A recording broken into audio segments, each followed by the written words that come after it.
Berbagai cara dilakukan masyarakat Palembang untuk bertahan di tengah pandemi COVID-19. Salah satunya seperti yang dilakukan Wawan, warga Jalan Sungai Sahang, Kecamatan IB1 yang melakukan budidaya ikan mas koki. Untuk budidaya ikan mas koki tidak sulit, karena hanya perlu menjaga kualitas air dengan menggunakan alat bantu filter air. Dan makanannya cukup diberikan 10 kali dalam sehari dengan rentang waktu 1 jam hingga 2 jam. Sedangkan untuk pembiakan cukup menggabungkan 2 ikan jantan dan 1 ikan betina yang cukup umur. Dan tunggu sekitar 6 jam untuk pemijahan. Wawan sendiri membudidayakan bermacam ikan mas koki, seperti mas koki oranda, mas koki tricolor, yang dijual mulai dari Rp250.000 hingga Rp4 juta per ekor. Untuk pemasaran sudah dilakukan hingga keluar kota Palembang, seperti ke Padang, Medan, Makassar, Gorontalo, hingga Surabaya.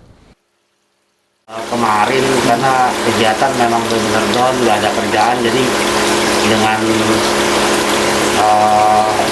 ikan yang ada ya saya budidaya sampai sekarang ini ya seperti inilah.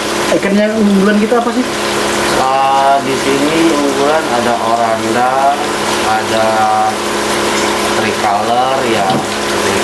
Kalau harga kita jual mulai dari berapa ke berapa?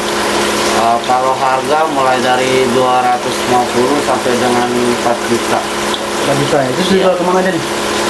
Macam-macam, alhamdulillah kita udah ke Padang, ke Medan, Siantar, Makassar, sama Gorontalo. Sementara salah seorang pembeli mengatakan tertarik membeli ikan mas koki karena selain untuk mengisi waktu luang di rumah saat masa pandemi seperti saat ini, ikan mas koki juga memiliki warna yang bagus sehingga membuat dirinya ingin membeli dan memelihara. Ini nak beli ikan mas koki. Buat kenapa suka mas koki?